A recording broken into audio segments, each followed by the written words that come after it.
Assalamualaikum warahmatullahi wabarakatuh. Selamat datang di channel YouTube Borin Vlog.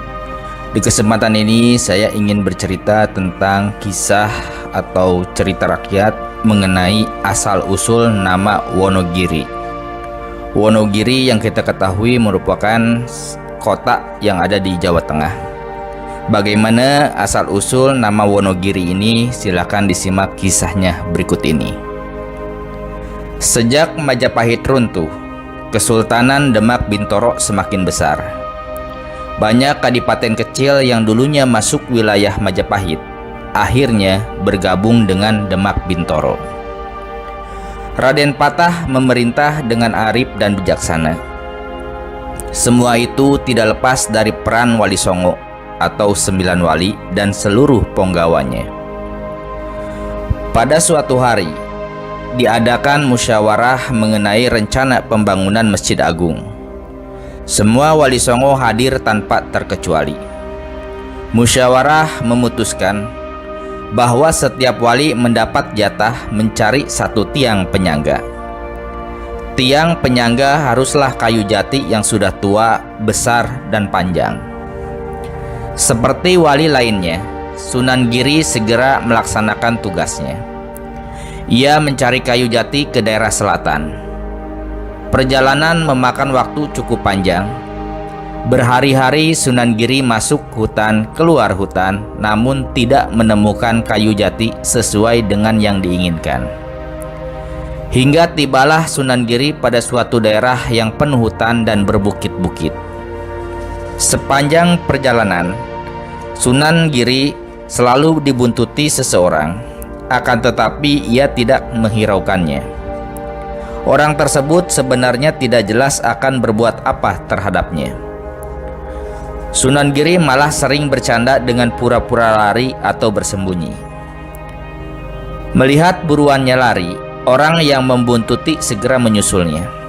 Begitu juga ketika Sunan Giri bersembunyi, orang tersebut berusaha mencari hingga menemukan.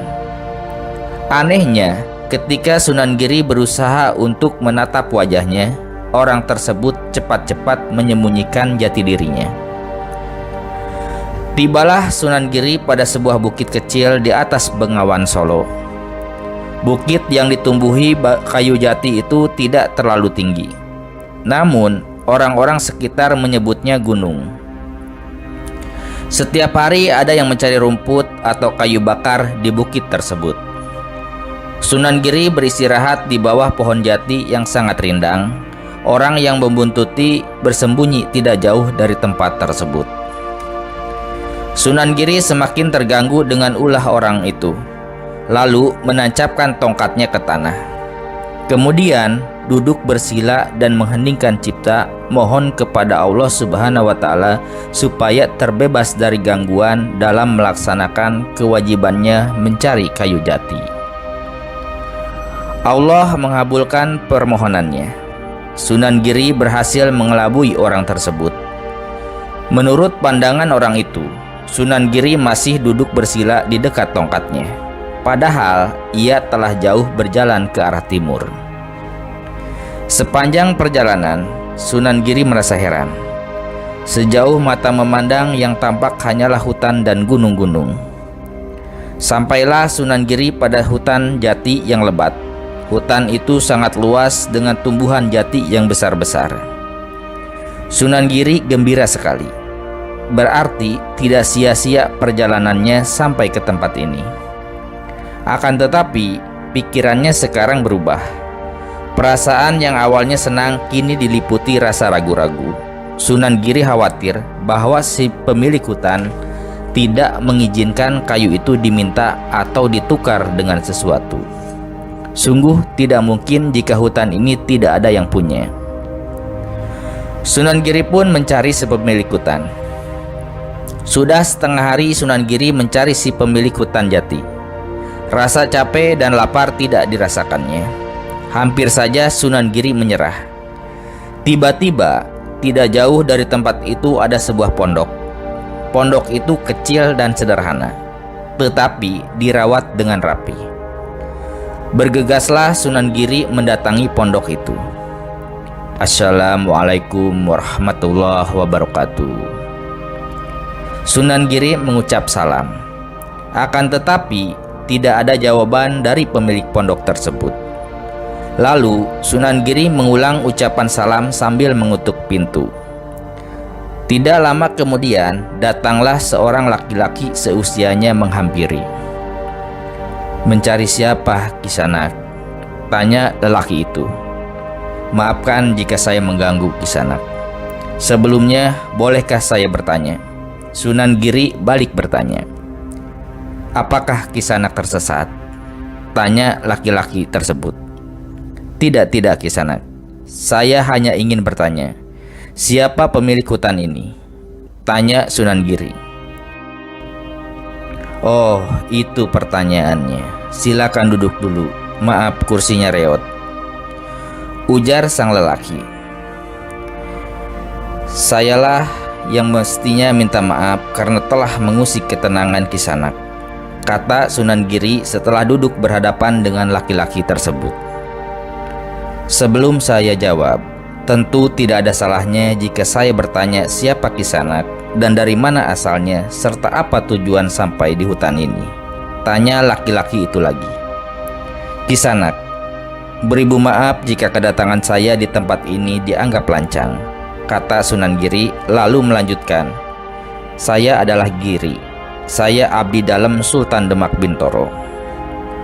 Belum selesai perkataan Sunan Giri, laki-laki itu turun dari kursinya dan bertindak akan menghaturkan sembah. Namun Sunan Giri mencegah dengan cara berdiri dan memegang pundaknya. "Kita ini sama-sama hamba Allah, Kisanak. Tidak ada yang berarti di hadapannya kecuali iman dan amal kita," kata Sunan Giri. Mendengar kata-kata Sunan Giri, laki-laki yang mengaku Kiai Donosari sangat berterima kasih bisa bertemu dengan Sunan Giri. Kiai Donosari menyebutkan namanya serta mengatakan bahwa hutan itu miliknya. Kemudian Kiai Donosari berkata, "Kangjeng Sunan, setelah mengerti maksud dan tujuan paduka, silakan Kangjeng Sunan memilih kayu jati yang akan digunakan tiang Masjid Agung Demak Bintoro." "Terima kasih Kiai. Kebaikan Kiai Allah yang akan membalasnya." Tidak lama kemudian, Sunan Giri telah memilih sebuah kayu yang sangat tua. Kayu jati itu besar, panjang, dan lurus. Namanya jati cempurung. Setelah ditebang, Sunan Giri kerepotan membawanya. "Kiai Donosari, di bawah itu ada kali. Namanya kali apa?" tanya Sunan Giri sambil menunjuk ke arah selatan. "Itu Kali Keduang, Kanjeng Sunan." "Alirannya sampaikah ke Begawan Solo, Kiai?" tanya Sunan Giri kembali. "Betul, kali itu bersatu di suatu tempat dengan Begawan Solo. Ada apa Kanjeng Sunan?" "Begini Kiai, bantulah saya untuk menghanyutkan kali ini di Sungai Keduang itu. Nanti sayalah yang akan mengawalnya hingga mendekati Demak Bintoro," ujar Sunan Giri. Konon, dalam mengangkut kayu jati ke Sungai Keduang, Kiai Donosari menyuruh seorang pesinden untuk duduk di atas kayu sambil melantunkan tembang-tembang macapat. Anehnya, kayu jati tersebut bukannya bertambah berat, tetapi seakan-akan bisa berjalan sendiri dengan ringan. Sampailah kayu jati itu di Sungai Keduang. Sebelum pergi, Sunan Giri sempat berkata kepada Kiai Donosari, "Kiai, sepanjang perjalanan yang saya lihat tiada lain hanyalah hutan-hutan dan gunung-gunung. Karena itu saksikanlah daerah ini saya beri nama Wonogiri. Insya Allah kelak daerah ini akan ramai dihuni orang," ujar Sunan Giri memberi nama tempat tersebut. "Wonogiri Kangjeng Sunan?" tanya Kiai Donosari meyakinkan. "Betul, Wono berarti hutan dan Giri berarti gunung," ujar Sunan Giri. "Baiklah Kangjeng Sunan, saya akan menjadi saksi bahwa daerah ini diberi nama Wonogiri." Sunan Giri juga sempat menamakan hutan itu Donoloyo. Begitu juga Kiai Donosari diganti nama menjadi Ki Ageng Donoloyo. Selanjutnya, Sunan Giri mengawal kayu jati yang dihanyutkan di Sungai Keduang. Sesampainya di Begawan Solo, Sunan Giri singgah sebentar di bukit tempat menambatkan tongkatnya dulu. Ia akan mengambil kembali tongkatnya. Dilihatnya, orang yang dulu membututi masih menunggu tongkat dari jarak agak jauh. Sunan Giri mendekat dari belakang. Ia lalu memegang pundak orang itu. Terkejutlah orang itu ketika tiba-tiba orang yang diawasinya sudah memegang pundaknya. Maafkan saya Kisanak, kata orang itu gugup. Kamu itu sebenarnya siapa dan punya maksud apa terhadap saya? Tanya Sunan Giri. Saya Wasingo, Kangjeng. Saya tidak punya maksud apa-apa kepada Kangjeng. Kalau tidak punya maksud apa-apa, kenapa membututi saya terus, Kisanak? Tanya Sunan Giri kembali. Orang yang mengaku bernama Wasingo itu menunduk. Tidak ada kata yang terucap dari mulutnya. Baiklah, jika kamu tetap diam, berarti kamu betah di tempat ini.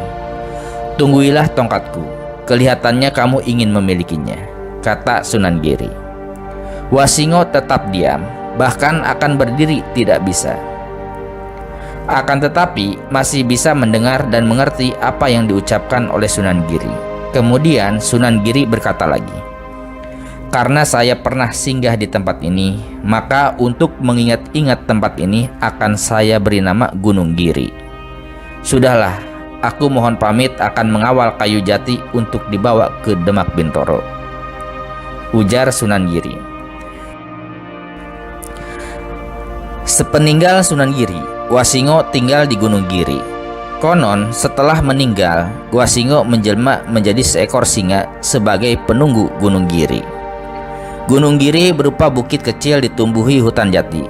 Puncaknya ada astana para kerabat Keraton Mataram.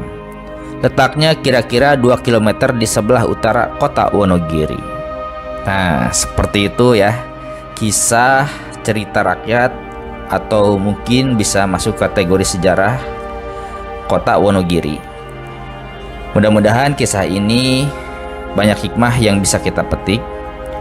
Terima kasih sudah menyimak di channel YouTube Borin Vlog. Silahkan simak kisah, sejarah, cerita rakyat, legenda, atau dongeng lainnya yang ada di channel ini. Terima kasih atas perhatiannya. Assalamualaikum warahmatullahi wabarakatuh.